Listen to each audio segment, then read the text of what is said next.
Well, ladies and gentlemen, good morning. Welcome, and thank you for spending time of your morning with us.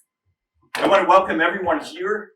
I want to recognize our distinguished guests, and especially Mrs. Carol LeBlanc and the entire LeBlanc family. Ladies and gentlemen, at this time, please rise for the playing of our national anthem.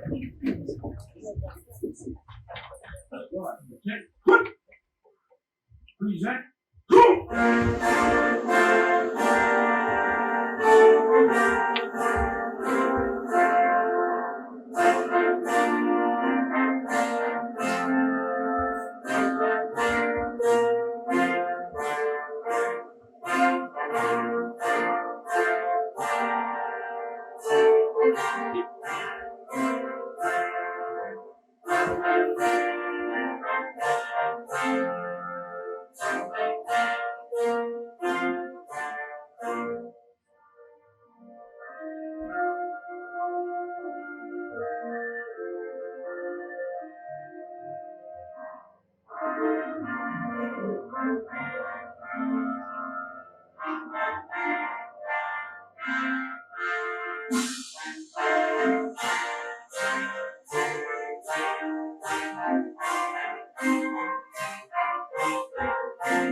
Please take your seats.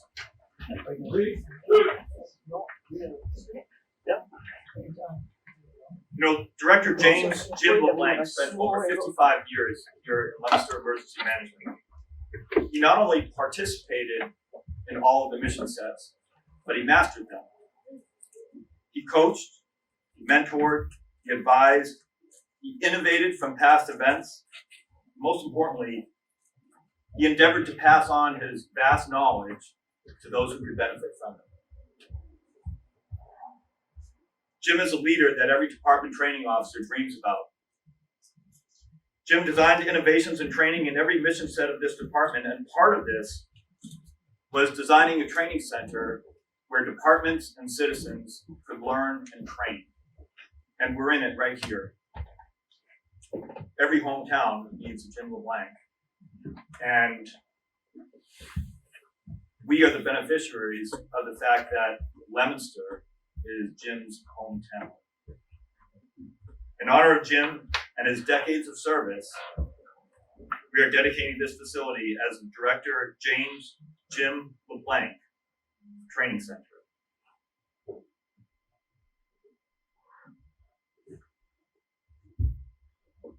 We know that when a family member serves or is in the service of public safety, that in reality the entire family serves.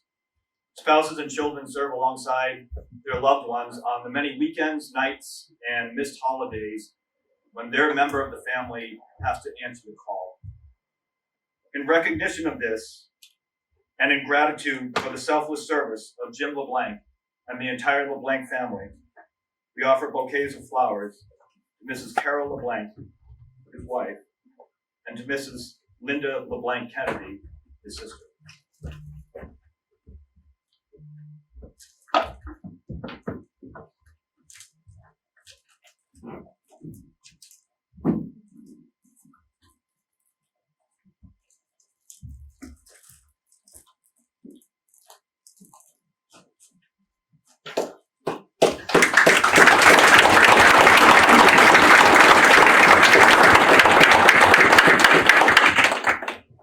Jim invested countless hours in training, in educating and training, and then retraining and constantly honing his craft and perfecting it. Not just his own personal skill set, but within the department. One of the things that Jim wrote, and I want to get the title correct, is the Civil Defense Rescue Diver Manual. And of course, the title of Leominster Emergency Management was Leominster Civil Defense before it was then changed to emergency management somewhere in the late 80s. The tactics and techniques that Jim describes in his book are original, all right? And were learned through experience, through training dives and actual rescue dives. So there's an amazing correlation here. You can go in here in 2022 and do an internet search for some of these techniques that Jim actually authored back in the 70s. So in other words, he was describing how to rescue a victim or a drowning victim in a car that's gone off the road into a river or into a lake. He was describing how a rescue diver is going to go in, techniques, how much time you have available. All right, now this stuff is available. When Jim was training on it and learning these techniques and then teaching these techniques, it wasn't. This is original. All right, so I'm going into the top secret vault here, and we have Jim's rescue diver manual, and it really is priceless. This is a priceless endeavor. But I wanted to read. Jim had written a couple things at the forward. I just want to share it with everybody. First of all, it's a brief history. It says Leominster Civil Defense Unit was the first organized rescue diver unit in the country, founded in 1952. In 1954, they had their first real test in the floods of Worcester, where they performed many rescues and recoveries. The write-up later in Life magazine gave national attention to rescue diving.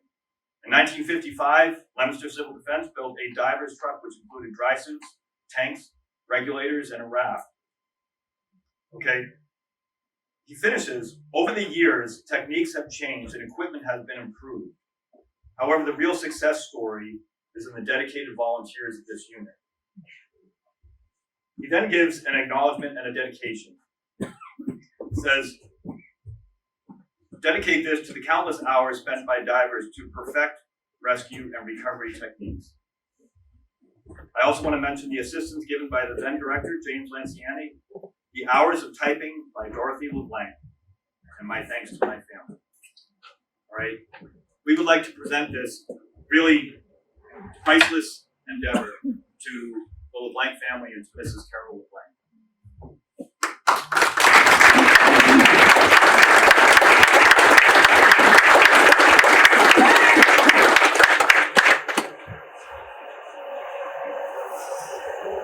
At this time, I'd like to recognize retired Fire Chief Fred LeBlanc.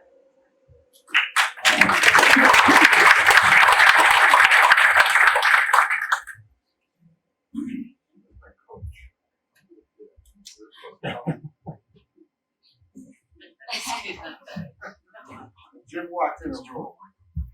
He lit up with it. He smiled. Asked, how you doing? You know, it just was him. Me, I was always a little more serious. No.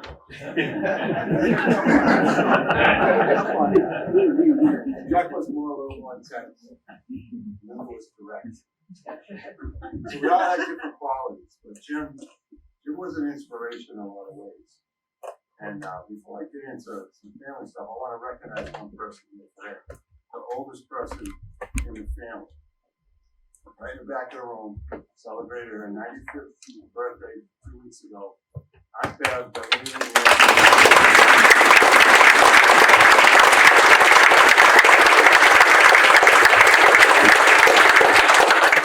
if I didn't recognize you, I know you're a piece.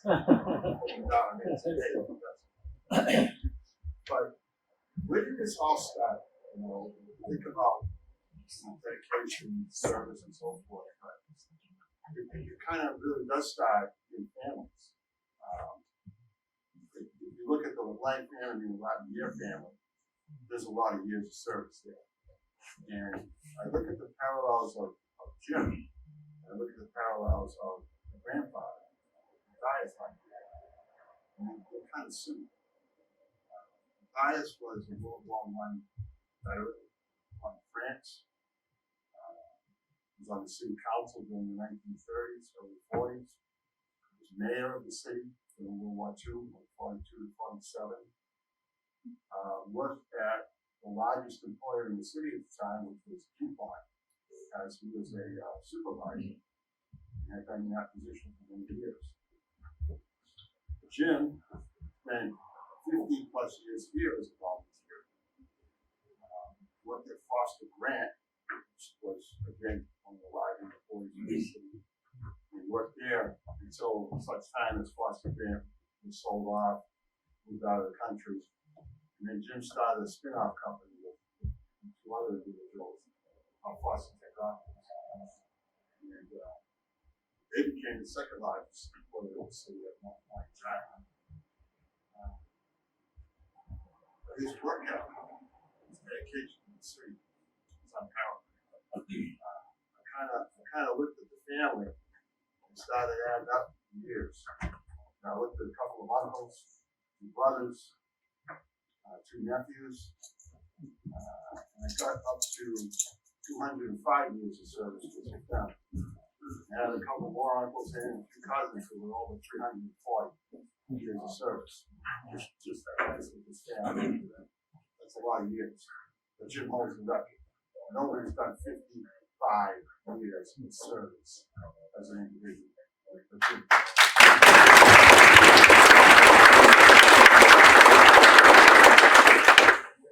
Jim was an inventor.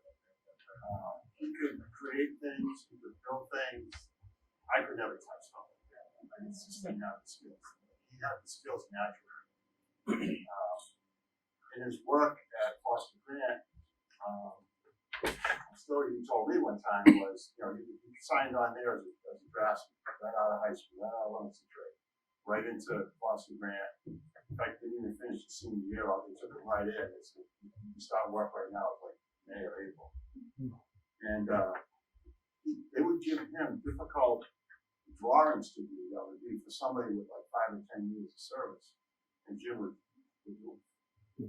So I said, what do you think that was about? I said, well, one, I think they were testing me. And two, they knew I was relentless. He really was relentless. I could do that. Watch me, and go out and do it. But it kind of spread to a whole bunch of other things.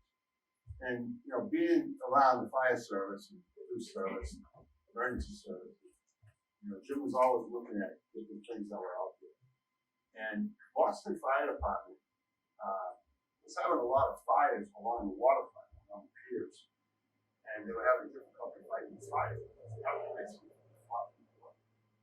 We found out that there had been a device that California had been used for some time. And he looked at it and said, I can make that. So it was in the living room, right? So in his living room, on Bartel Street, he made this pier firefighting monitor. It floated on water, get out of fire, all the piping, there's a nozzle on it, attach a hose to it. But underneath it had like a valve where you could open that valve and you could move back pressure, you could move back and forth and move.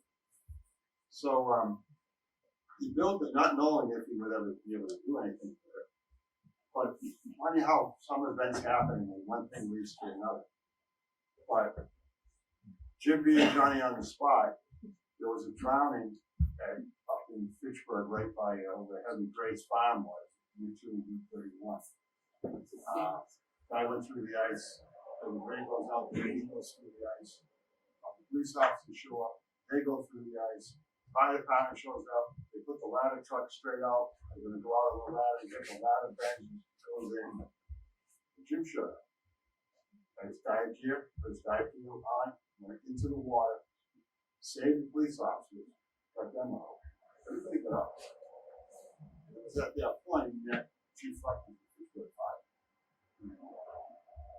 From that point, the local value was pretty much established involving the fire department. What it also led to was Chief Fleckner had a friend with Boston Fire, who was the chief, and he heard about Jim's little device that he made, so I got a friend that might be interested in that. So he made contact, and they were going to Boston, brought it down. They said, where have you been? And we went on the fireboat, I went myself, and they tried it out, and it was absolutely blown away by this. So we sold it to Boston Fire, but it was basically a possibility. And then later on, we built the second one, and they wanted it. So there's another one we actually built. And then quite a few years went by, since in the late 70s, early 80s. In the 90s, we had a huge warehouse fire on the waterfront. Firefighter Steve Minahan, and I lost his life in that fire. And Jim found out that they were the units that they had were kind of taking a beat. So he built another one. And at the time, I was working Fire Academy, and I knew one of the Boston chiefs really well. And I told him, hey, my brother says the guy that built those devices was good. So he's got another one. So we went down, it was donated at the Boston Fire Department, we bought it, so they still use those. And it's pretty incredible that, this guy from Wilmington built this and solved the problem for major city. That was Jim. I worked at the State Fire Academy for many years. We were having trouble with the lenses on the breathing apparatus getting damaged and burned. So I brought him to Jim and said, hey, what do you think of these? He goes, guys were wearing them. He said, oh yeah. He goes, they're ready to fail. So we did some experiments and found out at about 293 degrees, they would melt. So out of all the firefighting gear that we wear, there's a stand on every single thing except that plastic polycarbonate lens. So he says, well, we got to do something about that. And at that point, I retired from the fire department. And so we started working on this problem. And we were invited to go to a conference in Pittsburgh, Pennsylvania, at the National Institute of Occupational Safety, because apparently this problem was occurring elsewhere in the country, where the lens was melting, whole pipelines died in Pennsylvania. Houston was having a big problem. So we go there, but before we went there, Jim started this little experiments at Boston Tech. He says it's got to be a better plastic. He found a better product. And brought the product with us. Everything got bought. And none of the major manufacturers out there can come up with a solution. So the person moderating this conference knew Jim had something. So we go through it. All the manufacturers, it can't be made, it can't be done, blah, blah, blah. And the guy running the conference said, Jim, you got something? Yep. Yeah, I just bought it. Right here. Put it down. Now, what's good kill? I looked around the room at all the other Jim was dead. And I said, wow, this is not going to go good. Long story short, they perfected that within a short period of time. It became that they were rewriting the standard for, yep.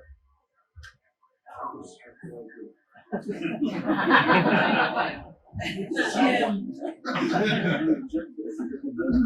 No, it's Jim.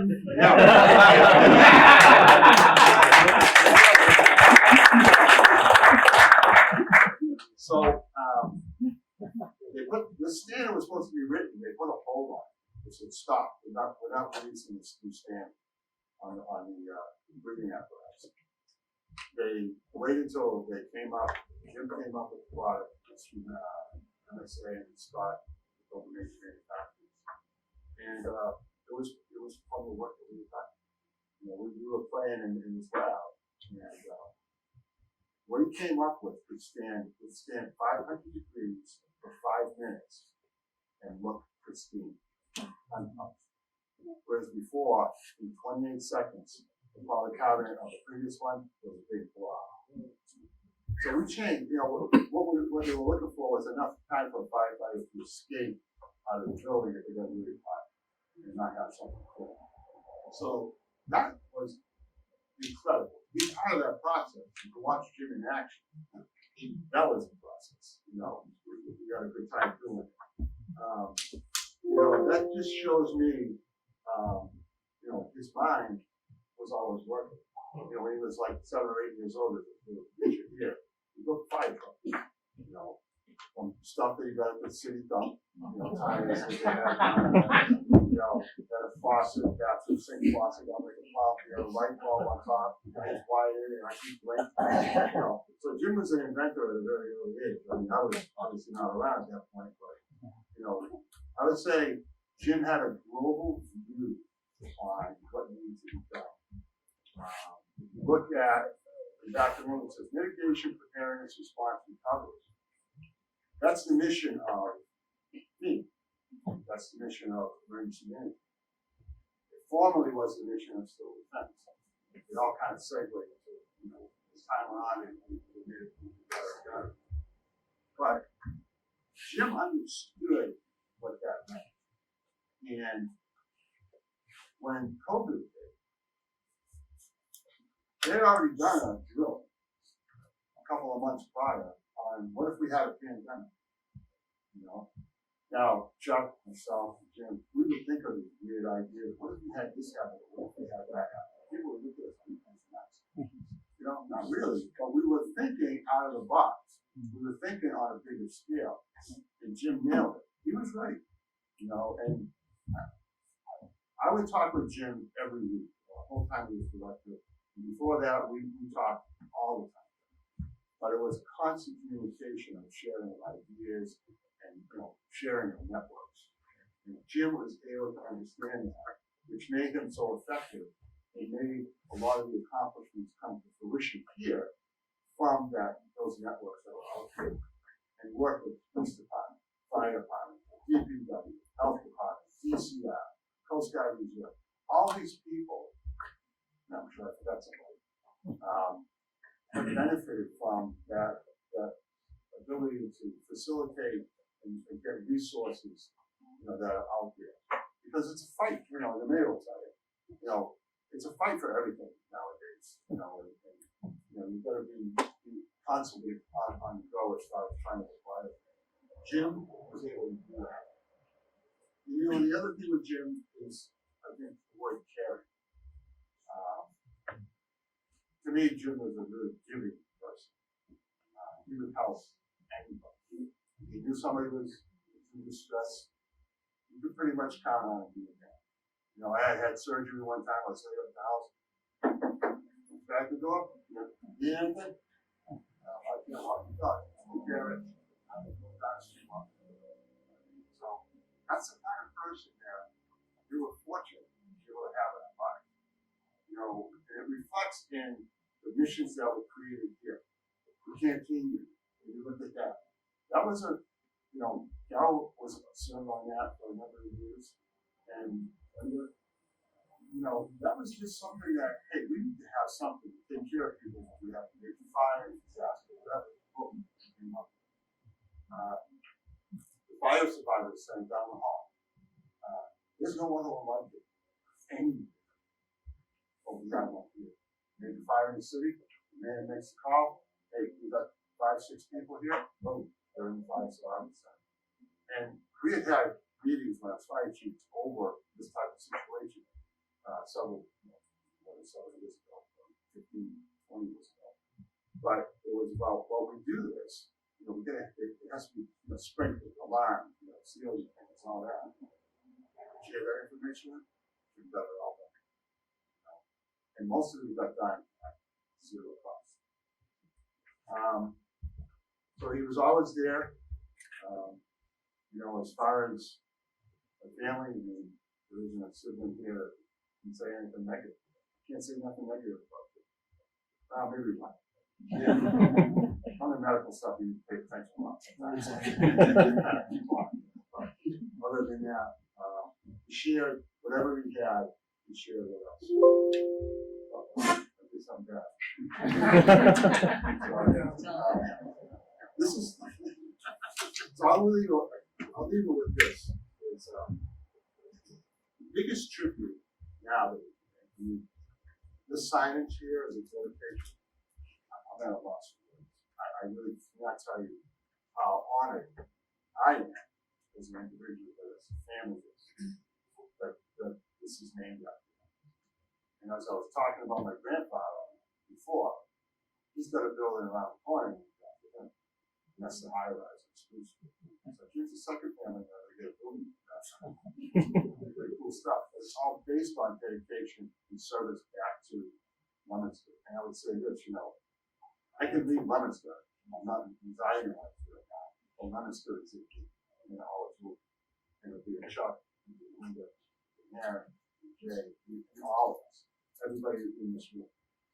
So Jim would want the missions that exist here under the now leadership of God to continue to thrive.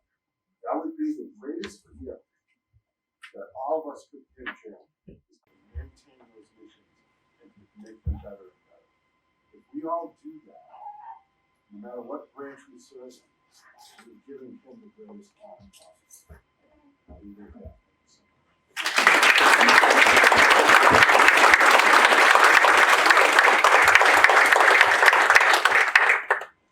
Thank you, Chief. At this time, I'd like to recognize our mayor, Mayor Dean Mesrell.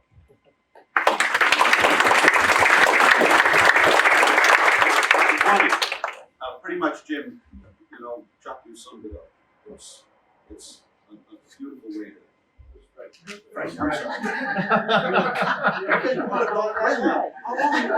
long have you been gone? How many years? It's just a few. Time does fly. Anyway, thank you. Great job. And imagine all those years of public service, right? Police chief, right? I mean, just incredible. I mean, just amazing. Chuck was the guy. Speaking about Chuck, I said, no. I was thinking about Chuck. Don't tell me what I'm thinking about. I was thinking about Chuck, and I said, Chuck used to do these insane things where you had to climb ladders and do all this like crazy physical stuff. Huh? Combat challenge. And you're right. Every single LeBlanc brings a different set of quality to the table. They really do. And that's what public service has been interesting about them, is everybody brought some talent. And Jimmy was just a genius. And there was anything. He got it all. He got every imaginable thing that you could think of in terms of quality. The best one was, if you walked into a room that was full of people like right here, and you didn't know anybody, before you left, you would know Jimmy LeBlanc. You would know who that guy was. He'd smile, he'd come up here, and you just knew that you were probably the person that they knew. And what better thing? So first of all, he was a good human being, right?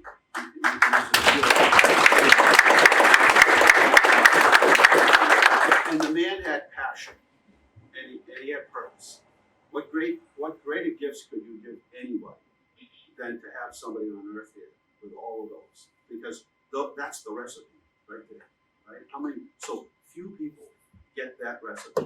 And, you know, as I said, how many people can leave the world without anyone saying anything bad about it, right? Just imagine, huh? Just incredible.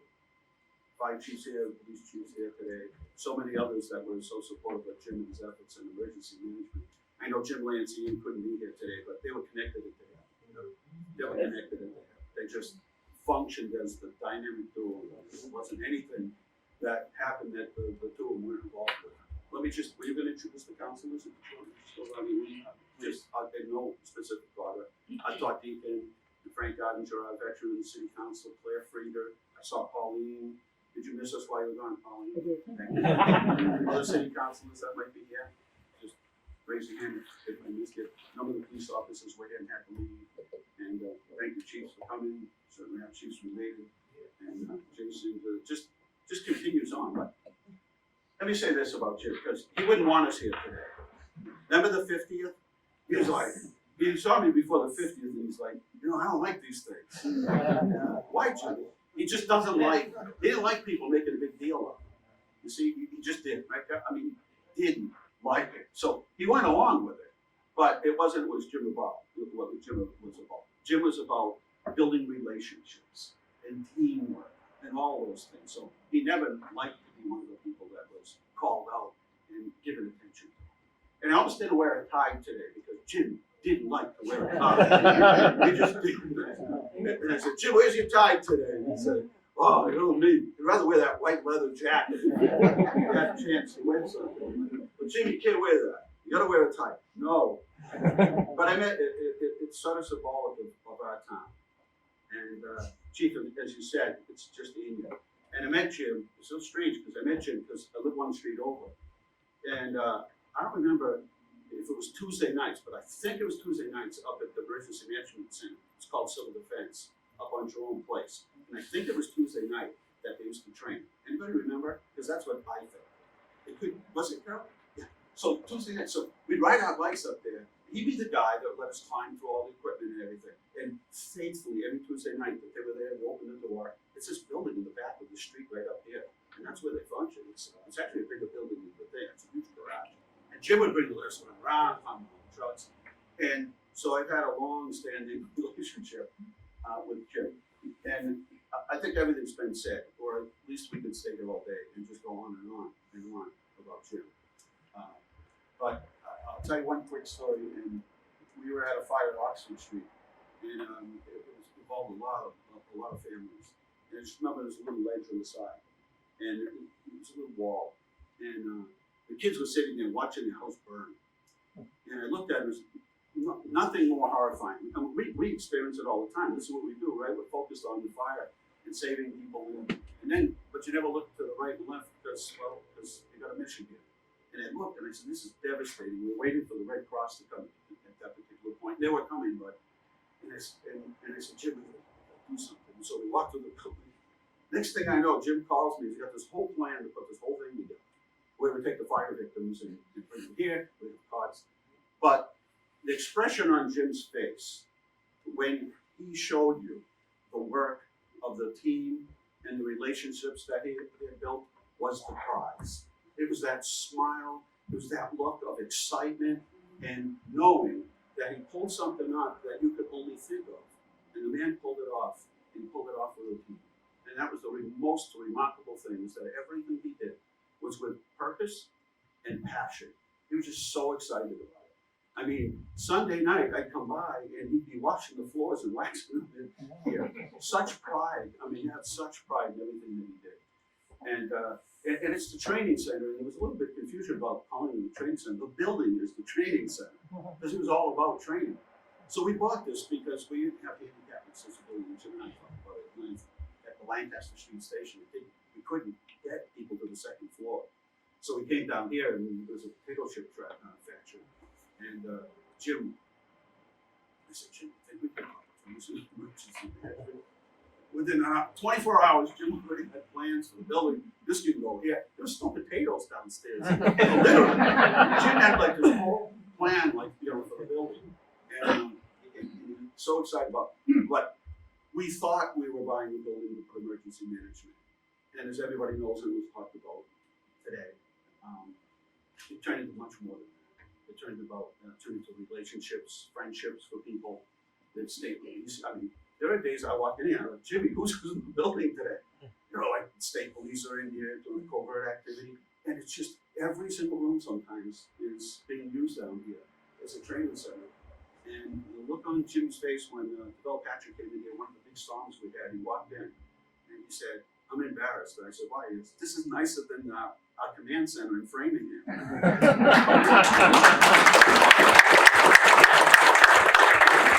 Jim's smile was like this. And it never left.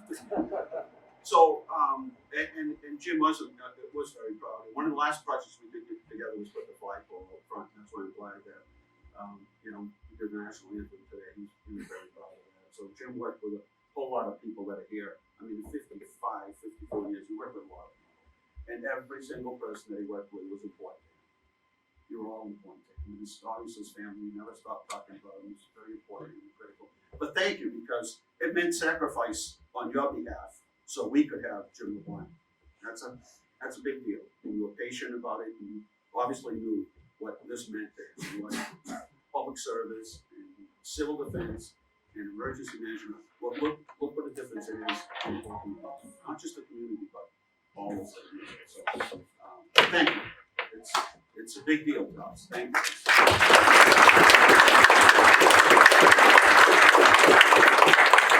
Tom Brady's in another situation where somebody else isn't very happy. So it's gotta work, and it's a family thing. So thank you, Jim. Thank you for all you did. I know you would want this to you would want to be the person highlighted, but man, oh man, it's hard to escape walking into this building or thinking about anything. And the chiefs would say, any situation anywhere, all the chiefs in this area, everybody in public safety would know that when Jim showed up, everything was going to be okay. Right? So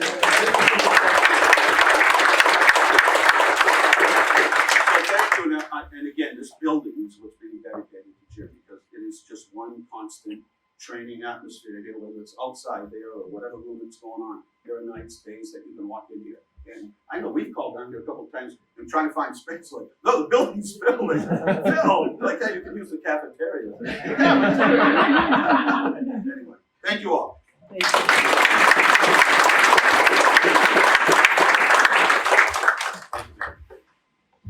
Mrs. LeBlanc. Is there anything you'd like to say? Please.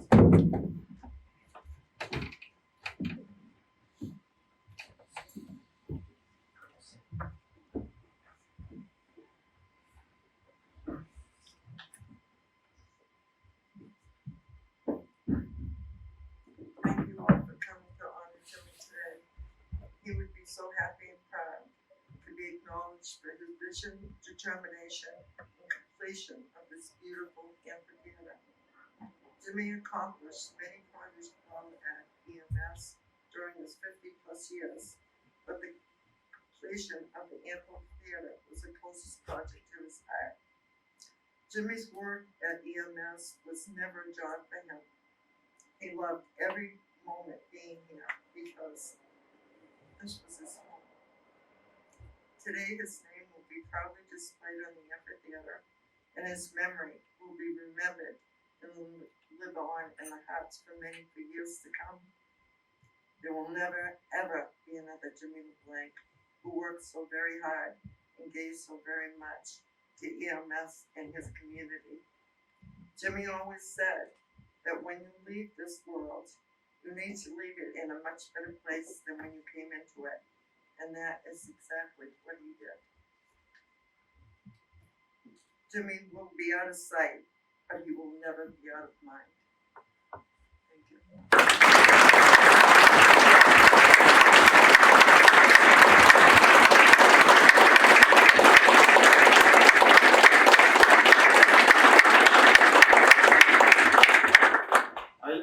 I failed to mention one thing. This kind of Jack Jimmy was. He made friends with every neighbor around here. There's some neighbors that are here today. I mean, everybody knew him. I grew up in this neighborhood. Everybody knows Jim. How anybody knows me? Thank you. Ladies and gentlemen, this concludes our ceremony for the morning, and we'd like you to join us, invite you to join us for some refreshment right next door. We have, right in our dining area, we have coffee and muffins and apples and a lot of things there, so please join us. I would ask if we could that we let the front row exit first and then just exit row by row. Thank you.